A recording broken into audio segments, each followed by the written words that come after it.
I'm able to live on $2,200 a month in Canada in 2026. Oh, no, he didn't. Oh, yes, I did. And today I'm going to break down exactly where every single dollar goes, plus the strategies that keep my spending this low. It all comes down to 3 pillars. Because if you want to lower your expenses, there are only 3 categories that really matter: housing, food, and transportation. So let's start off with the biggest one: housing. Scott Rickens explained in the book Playing with Fire that the 3 biggest expenses most people have are housing, food, and transportation. So here's how I'm keeping my housing cost at around $585 a month. The biggest reason is actually very simple. I live with my parents and their house is already paid off. Right now, my mom and I split the household bills, so when everything is added all together, my portion comes out to around $585 a month. And on the screen, I will organize all the household expenses, first by year, then by month, then by how much each person pays every month. There are 2 main strategies that we use to keep our housing costs quite low. So the first one is to pay bills annually when possible. So a lot of services give 10 to 15% discounts if you can pay the full year upfront instead of monthly. And that's how we were able to save 10% on our utility bills. Second, my mom qualifies for senior discount on property tax, so that's another 10% off. As you can see, here is another example of how the Ferns of the world, aka the planners, are team carries. See, we aren't just blobs of overthinking and anxiety. And honestly, that's such a huge advantage for me as a young adult, because if I own my own property right now, I wouldn't even qualify for or wouldn't even have enough cash on hand to enjoy these discounts. Like this video if you agree that living with your parents as a young adult is actually a very financially smart move that more people should consider. Another thing that helps out a lot is by using up the extra space you have around your house. So our house does international student hostings for about 10 months out of the year, which brings in around $1,200 after tax each month. And that leads to a very big question that people always ask: should I rent or should I buy? And a lot of people think that housing is automatically an asset, but honestly, housing is usually not an investment. Let me explain. Like Robert Kiyosaki explains in Rich Dad Poor Dad, if something costs you money every month and it doesn't bring in income, it's technically a liability. And yes, houses can go up in value over time, but here is the key point. You only make that money when you sell the house. While you're living in it, it's still costing you money for maintenance and taxes and insurance. So when does housing actually become an asset? When it generates income while you own it. And that's why our family does the international student hostings, so our home can actually produce income while we live in it. Now going back to the rent versus buy question, early retiree and real estate investor Paula Pant recommends something called the 1% rule. If monthly rent is less than 1% of the price of the house, renting might make more sense. But if the rent is higher than 1%, buying might be more worth it. So for example, during our usual weekend stroll, my mom and I saw this apartment in our area listed for $900,000. Your first reaction might be like, huh? What the fuck? So let's use the 1% rule to analyze the extent of this buckery. So following the 1% rule, the poor soul would need to charge $9,000 in rent every month to be considered a good investment. Like, let out. Good luck with that, because apartments that have the same layout usually rent for about $3,000 to $4,000 most. Like, the property better have an AI version of Graham Stephan dishing out some fire investment advice if it wants a sliver of a chance to compete in this housing market. Okay, guys, I actually have a more updated, most recent version that I actually heard during my workout for today. Actually, on the filming day, I heard this, and I wanted to give you guys like the most updated version. She spoke on the Choose FI podcast, I wrote it down, about how to calculate rent versus buy. So what you do is that you take the price of the house divided by the annual rent of the house and the percentage that you get from the calculation. If it's under 15%, you should buy. And if the calculation and the percentage is over 25%, you should rent. And you're like, okay, what's in between? So the in between, she's calling it the gray zone. So what you do in the gray zone is actually split into 2. The 15 to 20% gray zone is leaning towards buy. depending on your situation. And then the 20 to 25% is leaning towards rent. So if we actually go back to the example that we saw in my area, so we take the $900,000 house and we divide it, I actually looked it up, the average rent for the size of the apartment is around $3,000, which comes up to be about, I think, 23% is. So it's heavily leaning towards rent. So the person who is thinking of should I rent or buy that apartment, heavily leaning towards rent. So this is the most updated version. Okay, back to the thingy. So later on in the video, I'll show you how I'm only spending $45 a month on transportation, which is 1/10 the national average according to CNBC. But first of all, let's talk about another major pillar, food.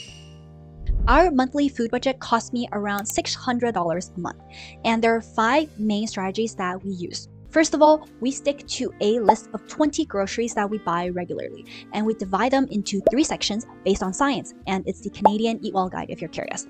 It's healthy carbs, vegetables, proteins, and we actually added an extra section, the snacks section, and we try to order as many of them as possible through online grocery delivery. This way, we don't fall prey to the marketing psychology of grocery store designs. I actually made like a whole ass video explaining this list, like how to lower cost per serving and meal planning ideas, and why I'd rather you guys be addicted to kimchi stew than crack. So I'll link it up here or in the description below if you want to check it out later. Some of the regular items on our list are the following down below. So under the healthy carb section, we have rye bread and rye crackers. Under the protein section, we have smoked turkey breast, milk, half and half, aka coffee cream, and 30 eggs. And under the snacks and condiment section, we have the bulldog noodles, arrowroot cookies, cake batter mix, and basil tomato pasta sauce. And yes, you'll be correct. My love for bulldog noodles runs so deep that I even use it to mark my standing position while filming. Yo, guys, take a look. Literally, how I am marking where I'm standing is with bulldog noodles. That is so on brand. Literally, what else am I gonna use to mark where I stand? Bulldog noodles. That's it. Hope you guys enjoy. Now you might be wondering, where the heck are the vegetables? This is where the strategy number 2 comes in. So we buy most of our produce and vegetables from the Asian markets because they're usually the freshest and the cheapest when it comes to vegetables, and also sometimes meats as well. You probably noticed that we buy 30 eggs a week. And yes, that is a lot of eggs, but eggs are nutritious and cheap and super versatile when it comes to making different kinds of dishes. So that's why we make that our main protein source of one of our daily meals. And the last 2 strategies are number 4, having the same meal once a day, and number 5, eating 2 meals a day. And I've already talked about these in other videos, so I don't want to be repeating myself too much. You know what I mean?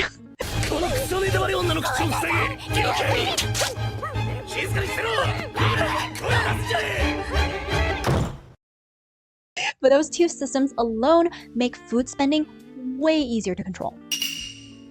So I spend about $215 a month on health, which includes $165 on therapy and $50 for 2 massages.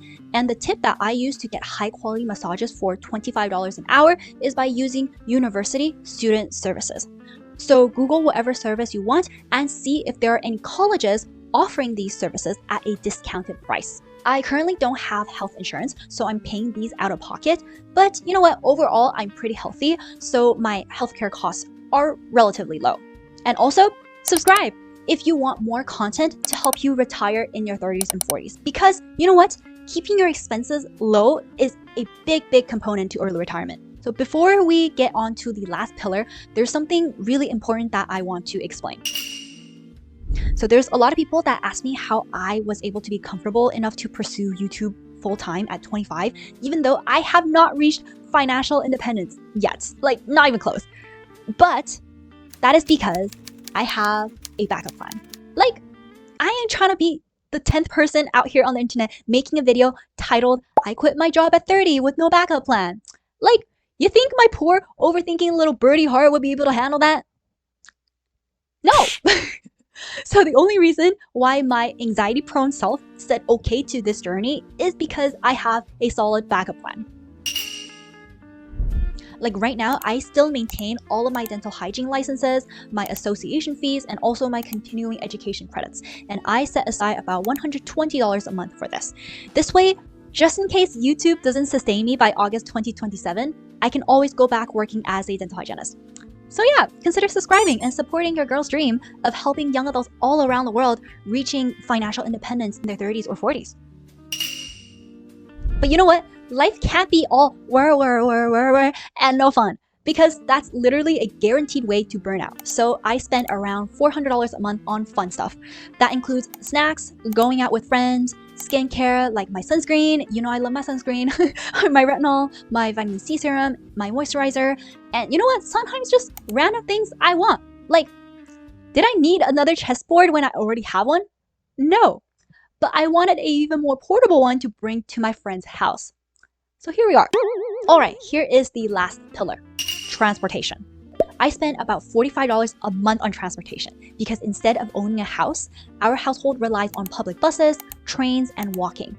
If we occasionally need a car, we use car share apps like Moto and Evo. Some people might ask, like, living without a car is like mission impossible. But you know what? For me, it works because I live in a walkable city and we can easily walk to the grocery store, the bank, the library, the hospital, and all sorts of public transit.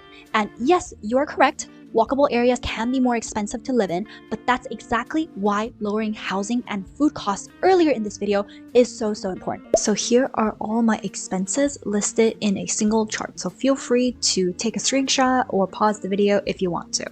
You know what? If you like this video, you might be able to save more than $22,000 a year with all the tips that I share in this playlist. Check out all my frugal secrets over here. Alright, let's go. If you can save more on your living expenses, you are faster on your way to financial independence. Let's go. Okay, bye.